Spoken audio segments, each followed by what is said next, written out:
necessarily provided. And I think it's funny, a lot of teams will just be like, oh, we have somebody for that. We have a sleep consultant. We have this. I'm like, the players don't know anything about it. How can you say you have this fucking box check when you really don't? And it annoyed the crap out of me because I'm, again, to my idiotic dismay, it's like, well, if nobody else is going to do it, I'm going to do it. I've made a career doing that. It's good and bad. It's good because it can actually, you can leverage it if people recognize what you're doing. It's bad if people don't understand it or don't even care, and you're just doing all this extra work that may or may not be providing value to the athletes, which is the most important thing.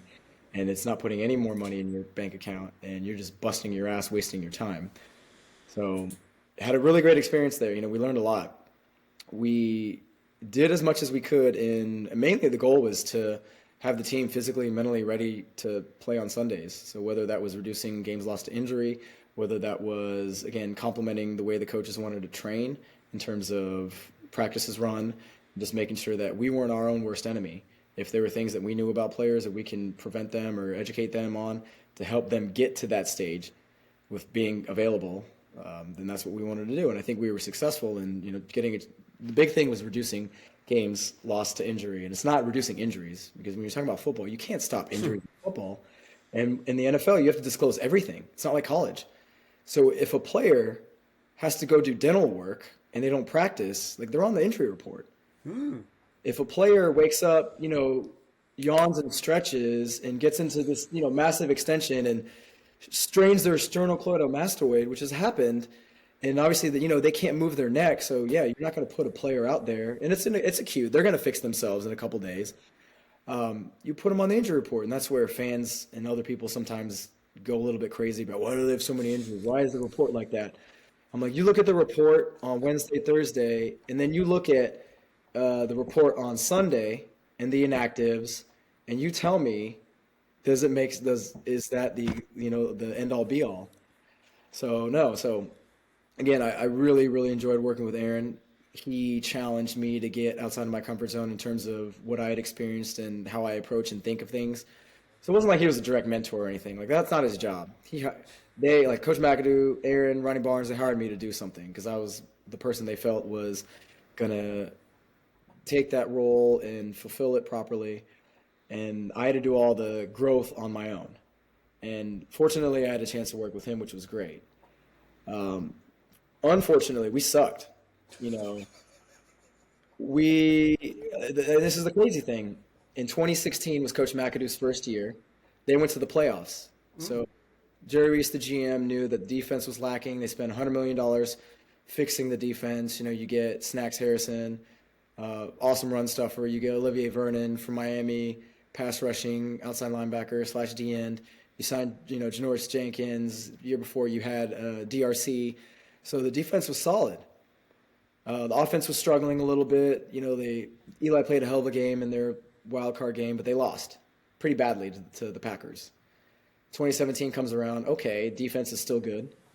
Let's get some free agents in. Let's bolster the offense. Draft Evan Ingram, first round, fast tight end out of Ole Miss. Sign Brandon Marshall, another receiver. We already have Odell. It's like, okay, yeah, like things are gonna look up. It does not happen that way. Unfortunately, the media says, hey, this defense can get you to the Super Bowl. Giants should make the playoffs. We were 0-6 heading into Denver. And our first win that year was at Denver, which is really funny because I just saw a clip of Garrett Bowles, who was on that team, because they just lost to Miami 70-0 yesterday, which to me is unfathomable. Like, you score 70 points in an NFL game. I think there were weeks like 3 or 4 years when I worked for the Giants, in like 4 or 5 games combined, we didn't score 70 points total. You scored in one game and there's still 8 minutes left in the fourth quarter. I'm like, oh my God. Good for them. I think these young coaches, which understand the game but want to do it their way, who say, fuck tradition, fuck what everybody else is doing, because everybody else is losing. They're losing their jobs. They're not growing. They're not, achieving success with or without good rosters. So my time in New York was great. Like, I really enjoyed it, but it gets to a point where I saw the writing on the wall where it's like, no one's going to hire me as a head strength coach. And that was something Aaron and I talked about. He's like, I'm not hiring you for that to be the potential. I'm like, that's not why I wanted to come here. My growth in the organization is pretty much capped. not like I wanted to be Aaron's boss or anything like that. It's like, as long as he's there, I'm still riding this wave of feeling very comfortable with what we were doing. We had a lot of buy-in from the players. They'll tell you that. It was very intentional. It was very smart. It was obviously still a million things we could have done better. Quick break from the show to remind you to hit that like and subscribe button. It helps us out and it helps you be notified when we have new content get released. So again, please hit that like and subscribe button if you enjoy this content. And with that, let's get back to the show. And that's any situation. But then 2020 comes around. I think we're all going to get fired. Ronnie and the GM and all of us, they want to retain us.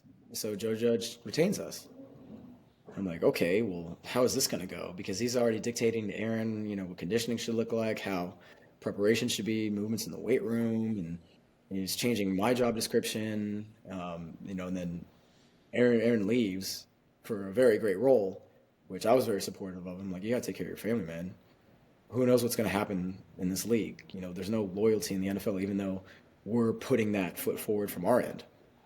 And then I got transitioned to a different role. I'm like, this is awful. Like, I have no control over my career, my future, my life. I'm under contract. I didn't sign my extension. I can't go to another team. You can't back channel that stuff because I'm under contract. The only way I could get out is I had to leave. And I ended up doing that. That's fucking impressive. To actually see the writing on the wall and to do it that way, because not a lot of people would just kind of piss and moan about it, no? Oh yeah. I mean, you know how it is. Circles with coaches, it's always everybody else's fault. It's never their fault. Only if I had this opportunity or this chance, or if I worked for this person, or if I had this budget, if I had this weight room, if I had, whatever. And it's not just, being very self-aware about you and your situation. Like me, I'm the reason I was in this position. Nobody forced me to take any of these jobs or work these hours.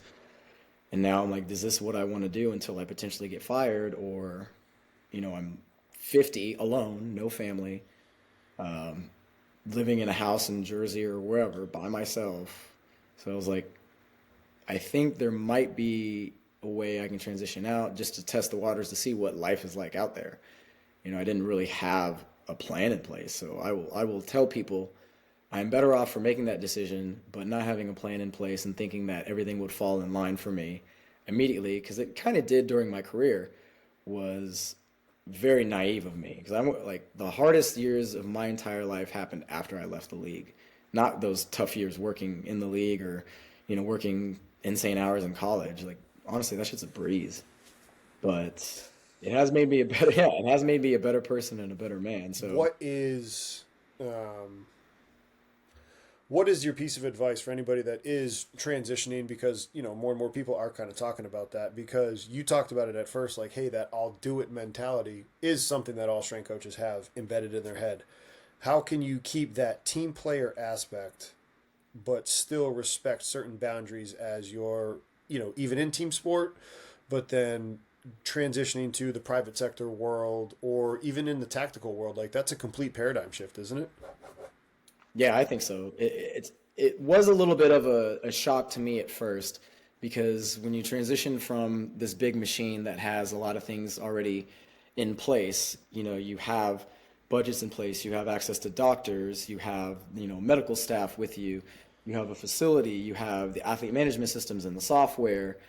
Now, you can't do as much as you would like to, so people that talk about the progressiveness of professional sport or this team or that team, teams aren't doing shit. I can do more than any team could ever do on my own, easily, and I have. And I think that's one of the unique things about going from this very confined atmosphere where you're bound by NCAA regulations or CBAs to now you can do any and everything you want. If you want to specify or take over a specific niche, you want to be the full health practitioner of whoever, athletes or non-athletes, you can do that. So I didn't have systems in place. And my naivety with that was I would figure it out. I don't need to hire a coach. I don't need to ask people for help. And that's just me being stubborn, having had figured things out for a very long time myself, not knowing that when you're on your own, you need as much help as possible, because the people that don't ask for help or try to figure it out using other people's, recommendations, their guidelines, the things that they've done to make them successful, it becomes very, very hard. So like the first go around I did in 2021, I was doing online coaching, looking at all the different parameters, everything, but I didn't have my systems in place. I didn't have, these principles and these methodologies that other coaches and health coach practitioners have done and have taught. As I said, fuck it, I'll try to figure it out myself. And that made things a lot harder for me.